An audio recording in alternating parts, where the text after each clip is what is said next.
Bismillahirrahmanirrahim. Assalamualaikum warahmatullahi wabarakatuh. Alhamdulillah wassalatu wassalamu ala Rasulillah sayyidina Muhammadin wa ala alihi wa ashabihi wa man tabi'ahum bi ihsanin ila yaumiddin. Amma ba'd. Sahabat beriman dan kepada seluruh pemirsa sahabat Quran online dimanapun Anda berada, insyaallah pada video kali ini kembali lagi kami ingin bacakan sebuah pertanyaan yang masuk kepada admin Quran online.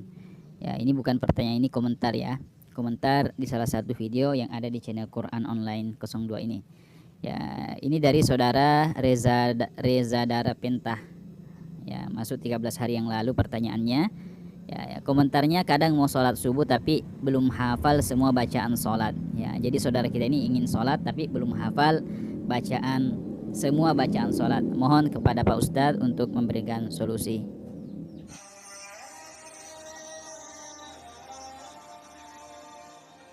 Warahmatullahi wabarakatuh. Kepada saudara atau saudari yang bertanya dimanapun Anda berada, ya, jadi di dalam melaksanakan aktivitas sholat, yaitu ada yang disebut dengan rukun-rukun sholat, ada yang disebut dengan sunnah-sunnah di dalam sholat.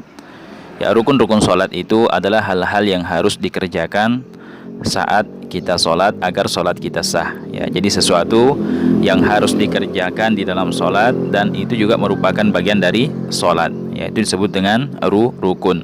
Nah, rukun itu terbagi menjadi 3. Ya, dikelompokkan menjadi 3. Ada yang disebut dengan rukun qalbi, rukun yang tempatnya di dalam hati, ya, yaitu niat. Kemudian yang kedua, ada rukun sholat yang berupa perbuatan atau yang biasa dikenal dengan istilah rukun fi'li, rukun sholat yang berupa perbuatan. Dan yang ketiga, ada yang disebut dengan rukun qauli atau rukun sholat yang berupa ucapan atau perkataan atau bacaan. Nah, yang akan kita bahas di sini adalah rukun sholat yang berupa bacaan atau ucapan. Nah, perlu kita ketahui bahwa tidak semua bacaan di dalam sholat itu merupakan rukun sholat. Ya, tidak semua bacaan di dalam sholat itu merupakan rukun sholat. Maknanya di situ di dalam bacaan-bacaan sholat itu ada yang merupakan fardu sholat, ada juga yang merupakan sunnahnya sholat. Ya, jadi ada bacaan yang sifatnya fardu atau wajib dibaca. Kemudian yang kedua ada juga bacaan yang sifatnya sunnah atau pelengkap. Nah, bacaan yang harus dibaca atau bacaan yang merupakan rukun sholat itu hanya ada 5. Ya, mohon diperhatikan. Ya, bacaan yang harus dibaca di dalam sholat itu hanya ada 5, atau yang kita kenal dengan istilah rukun qauli, rukun sholat yang berupa ucapan atau bacaan. Yang pertama, silahkan lihat di layar. Yang pertama yang harus diucapkan, yang harus dibaca saat kita sholat adalah takbiratul ihram, bacaan takbiratul ihram. Allahu Akbar, itu harus diucapkan. Ya, ukuran minimal mengucapkan rukun qauli ini adalah kita memperdengarkan ya kepada telinga kita sendiri. Allahu Akbar. Ya, takbir ihram atau takbir pembuka saat kita mulai sholat itu harus diucapkan. Ya, adapun nanti takbir yang diucapkan ketika berpindah dari berdiri ke ruku, dari ruku ke i'tidal, dari i'tidal ke sujud, itu hukumnya sunnah. Yang wajib hanya takbiratul ihram yang ini. Oke.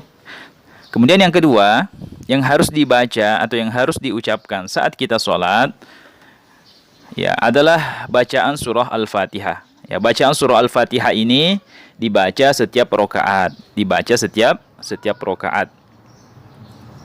Kalau kita sholatnya 4 rakaat, berarti 4 kali juga kita membaca surah Al-Fatihah. Diwajibkan membaca surah Al-Fatihah, yaitu setiap kali kita berdiri dalam rakaat. Ya, bacaan surah Al-Fatihah ini harus diucapkan. Itu tadi ukuran minimalnya kita memperdengarkan bacaan surah Al-Fatihah ini kepada telinga kita sendiri. Ya, tidak sah jika di dalam hati saja tanpa melafazkannya. Ya, adapun bacaan surah Al-Fatihah, Bismillahirrahmanirrahim. Alhamdulillahirabbil alamin. Arrahmanirrahim. Maliki yaumiddin. Iyyaka na'budu wa iyyaka nasta'in. Ihdinas siratal mustaqim. Siratal ladzina an'amta 'alaihim ghairil maghdubi 'alaihim waladdallin.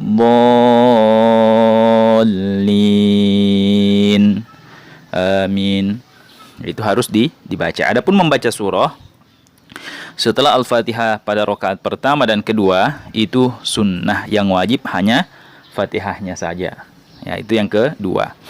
Kemudian bacaan yang harus kita baca atau bacaan rukun yang ketiga adalah bacaan tahiyat akhir.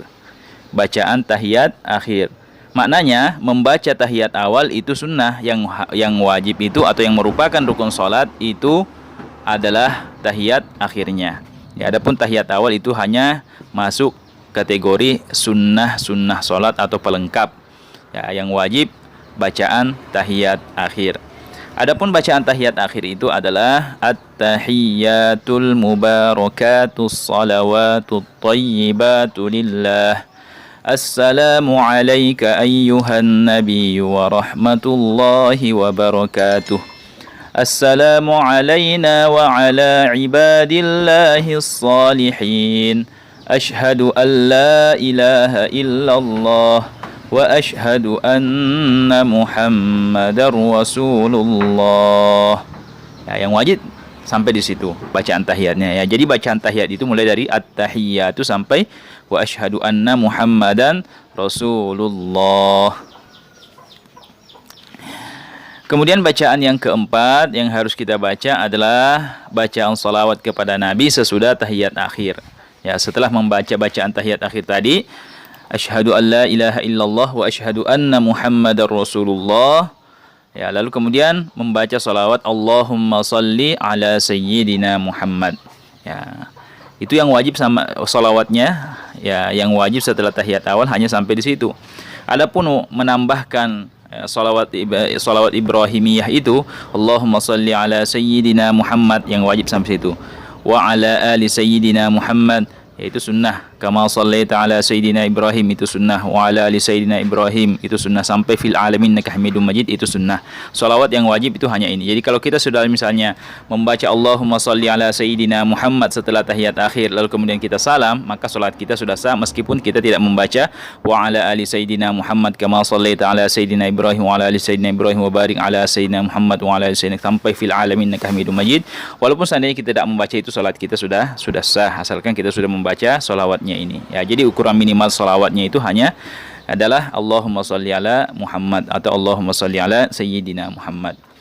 Kemudian bacaan yang wajib yang terakhir atau yang kelima yang merupakan rukun salat yang berupa bacaan adalah bacaan salam yang pertama. Assalamualaikum warahmatullahi. Assalamualaikum warahmatullahi. Ya, yang wajib itu bacaan bacaan salam yang pertama. Adapun mengucapkan salam yang kedua itu sunnah. Ya, mengucapkan salam yang kedua yang kita disunahkan menoleh ke kiri itu sunnah. Yang wajib itu hanyalah mengucapkan salam yang pertama yang kita disunahkan menoleh ke kanan. Ya, jadi menolehnya itu sunnah.